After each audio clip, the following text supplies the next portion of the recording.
Rajkot Ahmedabad 6 lane હાઈવેનું કામ કાચબા ગતિથી ચાલી રહ્યું છે।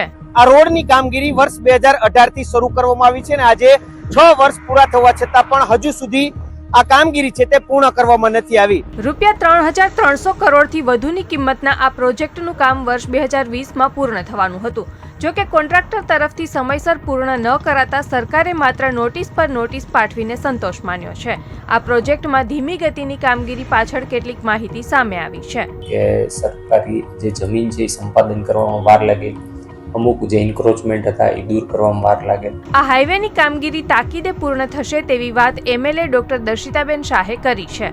એ રીતે જેમ બને એમ તબક્કાવાર જેટલા બને એ વધારે ને વધારે બ્રિજ પૂર્ણ કરીને વધારે ને વધારે ઝડપી કામગીરી થાય એ સંદર્ભે સતત ને સતત મુખ્યમંત્રી શ્રી દ્વારા અને વિભાગ દ્વારા ચિંતા થઈ રહી છે। જોકે રાજકોટના જાણીતા વકીલના મતે આ પ્રોજેક્ટની કામગીરી પૂર્ણ થતા હજુ 1 વર્ષ લાગી શકે છે। સરકાર ઝડપથી આ હાઈવેની કામગીરી કરાવે તેવી રાજકોટિયન્સની વિનંતી છે, જેથી કરીને ઝડપથી આ બ્રિજ બની જાય, જેથી કરીને ઈંધણ અને સમયની જે છે એ બચત થાય એવી મારી રિક્વેસ્ટ છે।